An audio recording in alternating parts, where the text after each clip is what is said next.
Corona काल में कई उद्योगों की कमर टूट गई है। कल कारखाने बंद हो रहे हैं। कई लोगों के पास जीवन यापन के विकल्प भी नहीं बचे हैं। मजदूरों की दुर्दशा तो पूरे देश ने देखी और उनकी पीड़ा को महसूस भी किया है। लेकिन एक वर्ग ऐसा भी है जो सबको न्याय दिलाने में सबकी सहायता करता है, पर उसकी स्थिति से हम सभी अनजान हैं। हम बात कर रहे हैं वकीलों की। कोरोना महामारी के कारण 22 मार्च से न्यायालय लगभग बंद है। ऐसे में छत्तीसगढ़ में पंजीकृत 26,000 वकीलों की रोजमर्रा की जिंदगी भी प्रभावित हुई है। जिनमें से संपन्न व स्थापित वकीलों को छोड़ दें तो लगभग 70% वकील और उनके परिवार भूखों मरने की स्थिति में हैं। एडवोकेट एक्ट 1961 के मुताबिक वकील विधि व्यवसाय के अतिरिक्त कोई अन्य व्यवसाय नहीं कर सकते हैं। छोटे जिलों के वकील कोरोना की सबसे ज्यादा मार झेल रहे हैं।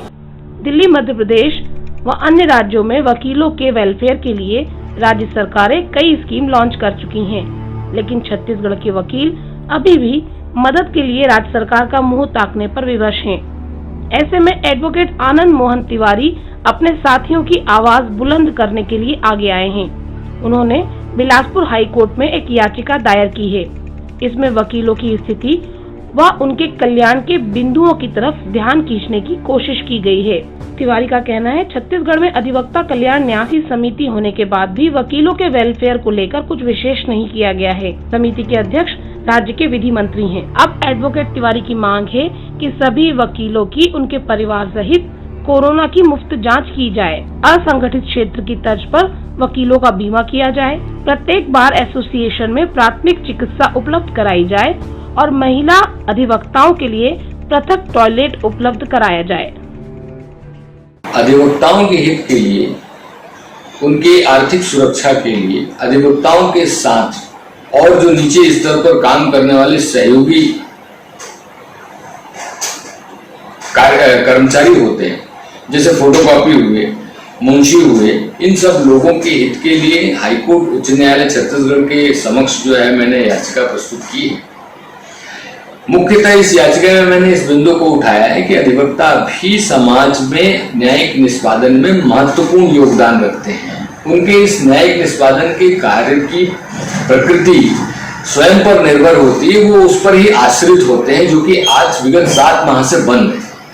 न्यायिक कार्यालयों का और न्यायिक संस्थाओं का बंद होना सभी के लिए दुखदायी है, सभी पक्षकारों के लिए भी, वकीलों के लिए भी। ऐसी स्थिति में हमारा जो रोजगार है वो पूरी तरीके से बंद पड़ा हुआ है। दूरस्थ अंचलों में जो अधिवक्ता न्यायिक निष्पादन के लिए कार्यरत हैं, प्रयासरत हैं, उन सारे अधिवक्ताओं को भी कोविड संक्रमण होने की आशंका से इनकार नहीं किया जा सकता।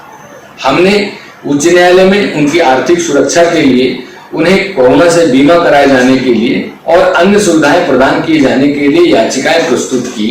अन्य राज्यों में भी इस प्रकार की व्यवस्थाएं, जैसे हमारा जो मध्य प्रदेश का राज्य, मध्य प्रदेश में इन सारी व्यवस्थाओं को किया गया है, लेकिन छत्तीसगढ़ में आज पर्यंत तक इस दिशा में कोई ठोस पहल नहीं हो पाई है। ऐसी परिस्थिति में आज अधिवक्ता विगत 7 माह से बेरोजगार है। वे कानूनी रूप से दूसरा कार्य करने के लिए निषिद्ध हैं, वो दूसरा काम नहीं कर सकते। ऐसी परिस्थिति में उनकी आजीविका पूरी तरीके से खत्म हो गई। कोरोना काल में उनका कोई बीमा नहीं है।